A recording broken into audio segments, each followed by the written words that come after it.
Hanya kepada Engkaulah kami menyembah, dan hanya kepada Engkaulah kami memohon pertolongan. Atas dasar itu semua, hanya kepada Engkaulah kami menyembah dan beribadah dengan penuh ketulusan, kekusukan, dan tawakal, dan hanya kepada Engkaulah kami mohon pertolongan dalam segala utusan dan keadaan kami sambil kami berusaha keras. Di dalam ayat-ayat sebelumnya disebutkan 4 macam dari sifat-sifat Allah, yaitu pendidik seluruh alam, Maha Pengasih, Maha Penyayang, dan yang menguasai hari pembalasan. Sifat-sifat yang disebutkan itu adalah sifat-sifat kesempurnaan yang hanya Allah saja yang mempunyainya. Sebab itu pada ayat ini Allah mengajarkan kepada hambanya bahwa Allah sajalah yang patut disembah, dan kepadanya sajalah seharusnya manusia memohon pertolongan, dan bahwa hambanya haruslah mengikrarkan yang demikian itu. Iyakah hanya kepada Engkau? Iyakah adalah damir untuk orang kedua dalam kedudukan mansub karena menjadi maf'ul bihi, objek dalam tata bahasa Arab. Maf'ul bihi harus sesudah fi'il dan fa'il jika mendahulukan yang seharusnya diucapkan. Kemudian dalam balaghah menunjukkan fa, yaitu pembatasan yang bisa diartikan hanya. Jadi hati ayat ini, hanya kepada Engkau saja kami menyembah, dan hanya kepada Engkau saja kami mohon pertolongan.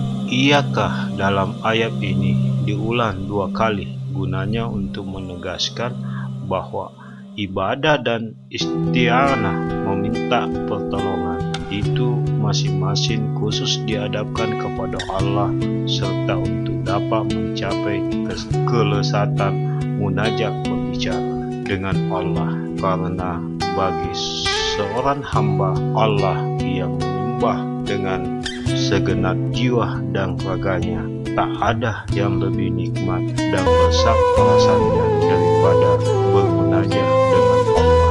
Baik juga diketahui bahwa dengan memakai iyakah itu berarti menghadapkan pembicaraan kepada Allah dengan maksud mengingat Allah SWT, seakan-akan kita berada di hadapannya, dan kepadanya diarahkan pembicaraan dengan khusyuk dan tawaduk, seakan-akan kita berkata, "Ya Allah, Sak yang wujud yang bersifat dengan segala sifat kesempurnaan, yang menjaga dan memelihara seluruh alam, yang melimpahkan rahmat dan karunia-Nya dengan berlipat ganda, yang berkuasa di hari pembalasan. Engkau sajalah yang kami sembah, dan kepada Engkau sajalah kami minta pertolongan, karena hanya Engkau yang berhak disembah, dan hanya Engkau yang dapat menolong kami." Dengan cara seperti itu, orang akan lebih khusyuk dalam menyembah Allah, dan lebih tergambar kepadanya kebesaran yang disembahnya itu. Inilah yang dimaksud oleh Rasulullah dengan sabdanya, Engkau menyembah Allah seakan-akan engkau melihatnya." Riwayat Al-Bukhari dan Muslim dari Umar bin Khattab. Karena surat Al-Fatihah mengandung ayat munajat berbicara dengan Allah menurut cara yang telah diterangkan, maka hal itu merupakan rahasia diwajibkan membacanya pada tiap-tiap rakaat dalam salat, karena jiwanya ialah munajat dengan menghadapkan diri dan memusatkan ingatan kepada Allah. Na'budu pada ayat ini didahulukan menyebutkan daripada nasta'inu, karena menyembah Allah adalah suatu kewajiban manusia terhadap Tuhannya, tetapi pertolongan dan Allah kepada hambanya adalah hak hamba itu. Maka Allah mengajar hambanya agar menunaikan kewajibannya lebih dahulu sebelum ia menuntut haknya.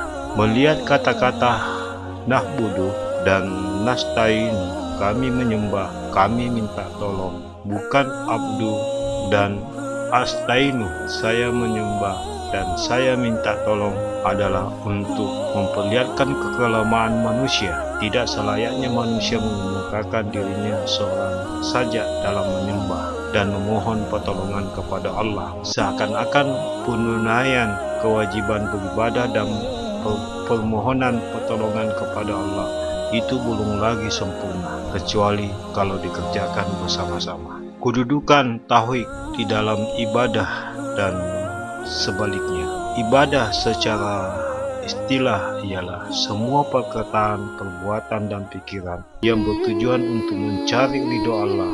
Arti ibadah sebagai disebutkan di atas ialah tunduk dan berserah diri kepada Allah, yang disebabkan oleh kesadaran bahwa Allah yang menciptakan alam ini, yang menunjukkan, yang mengembangkan, yang menjaga dan memelihara, serta yang membawanya dari suatu keadaan kepada keadaan yang lain hingga tercapai kesempurnaan. Tegasnya ibadah itu timbulnya dan perasaan tauhid. Oleh karenanya, orang yang suka memikirkan keadaan alam ini, yang memperhatikan perjalanan bintang-bintang kehidupan, tumbuh-tumbuhan, binatang, dan manusia, bahkan yang mau memperhatikan dirinya sendiri, yakinlah dia bahwa di balik alam yang zahir ada zat yang gaib yang mengandalkan alam ini, yang bersifat dengan segala sifat kesempurnaan, yakni Dialah yang Maha Kuasa, Maha Pengasih, Maha Mengetahui, dan sebagainya.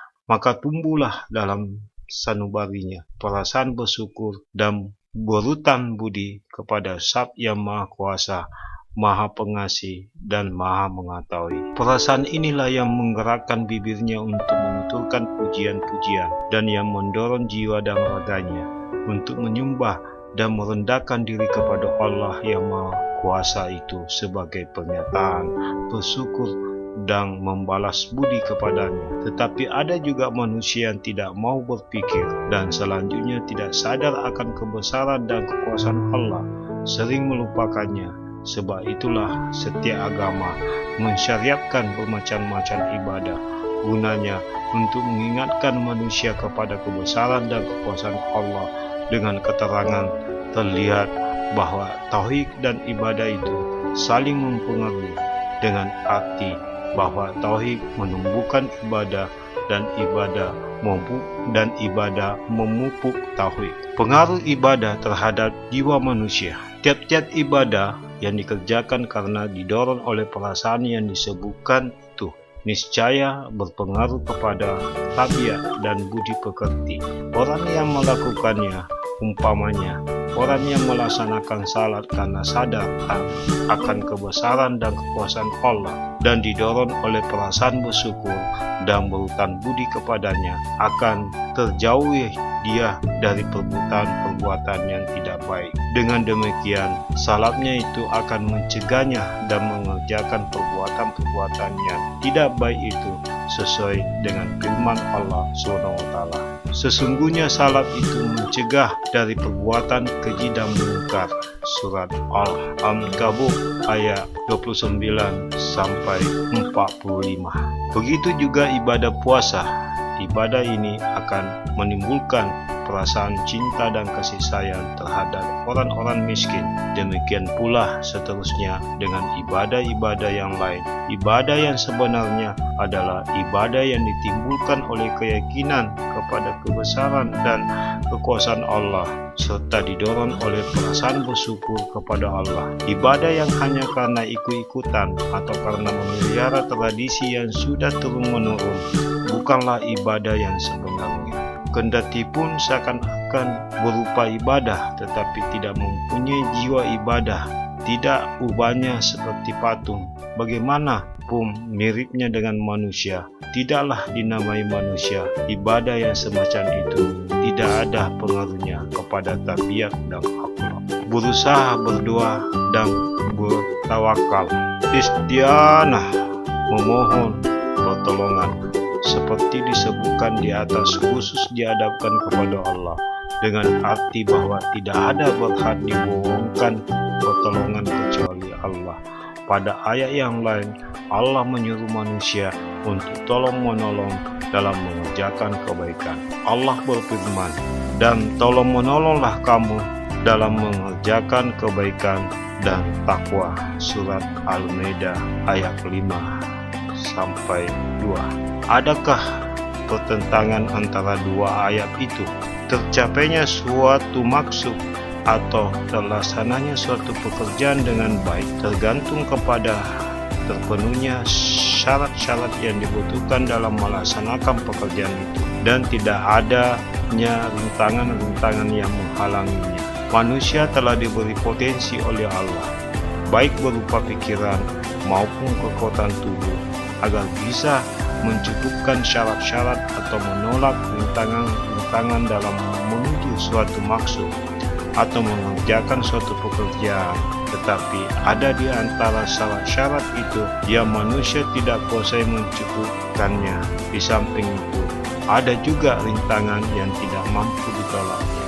Begitu pula ada di antara syarat-syarat itu atau di antara halangan-halangan itu yang tidak dapat diketahui. Kendati pun menurut pikiran semua syarat yang diperlakukan telah cukup dan semua rintangan yang menghalangi telah berhasil diatasi, tetapi kadangkala hasil pekerjaan tidak seperti yang diharapkan. Ada hal-hal yang berada di luar batas kekuasaan dan kemampuan manusia. Itulah yang dimintakan pertolongan khusus kepada Allah. Sebaiknya sesuatu yang masih dalam batas kekuasaan dan kemampuan manusia disuruh tolong-menolong agar timbul pada masing-masing individu sifat saling mencintai, menghargai, dan gotong royong. Dengan perkataan lain, manusia disuruh Allah berusaha dengan sekuat tenaga dan disuruh saling menolong dan membantu. Di samping menjalankan ikhtiar dan usaha, dia harus pula berdoa, memohon taufik hidayah dan maunah. Ini hendaknya dimohonkan khusus kepada Allah, karena hanya Dia yang kuasa memberinya. Sesudah itu semua, barulah dia bertawakal kepadanya. Ibadah itu sendiri pun suatu pekerjaan yang berat, sebab itu haruslah dimintakan ibadah oleh agama. Oleh karena itu, seorang hendaknya menuturkan bahwa hanya kepada Allah sajalah kita beribadah. Diikuti lagi dengan pernyataan bahwa kepadanya saja minta pertolongan, terutama pertolongan agar amal ibadah terlaksana sebagaimana mestinya.